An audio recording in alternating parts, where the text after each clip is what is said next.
Today we will be learning about one of the 20th century's greatest philosophers of science, Sir Karl Popper, and the theory he had on how knowledge is accumulated. Notice the behavior of the dots in this video. Do their movements appear random to you? What about after the shapes appear? When we attempt to make sense of the world, we make observations. Observations are like the little black dots in the video.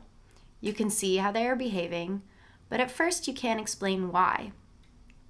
So you try to come up with some theory to explain the phenomena. I count 12 small black moving dots with no obvious relationship to each other or pattern of behavior. That is, until the lines appear. The lines that appear connecting these black dots are what Karl Popper would call conjecture. Conjectures are theories about sets of necessarily finite observations. Obviously, it is impractical to collect a complete amount of information. No one has the resources. But what's not obvious is that it would be impossible even to know if and when the set of observations was complete. Even in the case of this video, the video is a closed system. It's simply the same content being played on a loop. And yet, you cannot, at least in Popper's opinion, with complete confidence know or prove that there are 12 black dots and that they can be connected to make triangles, squares, or stars. This is because even observations are theory-laden. You have a theory that your eyes are a sufficient measuring tool. You have a theory that the dots can be categorized under black. But imagine if I zoom in and you find that the dots are actually a very dark blue. For these reasons, even observations are not entirely objective, and therefore we should not be overly confident in their accuracy. Knowing now that even our observations are theory-laden, think about what might be the problem with using those observations as the basis of further theories.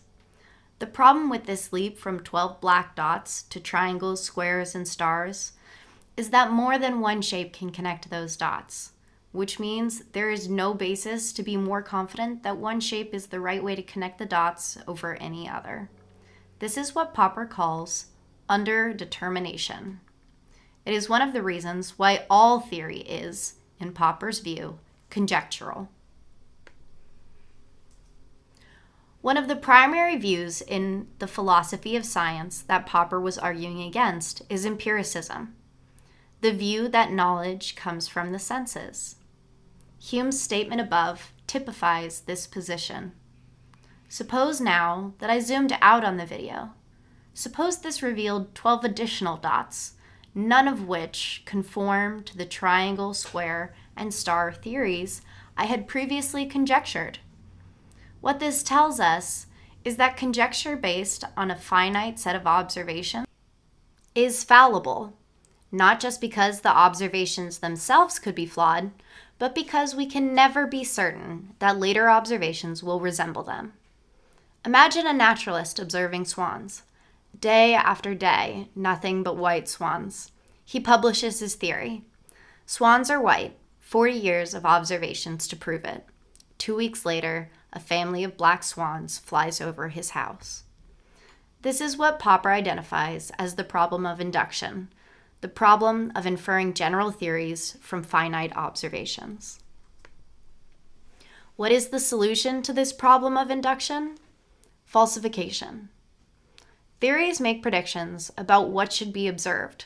For example, I have a theory that if I sneak downstairs on Christmas Eve, I will find Santa Claus putting presents under the tree.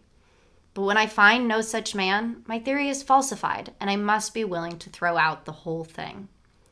Falsification recommends that theories should only be accepted on a provisional basis. We haven't proven any of our theories true. We have only failed to falsify them.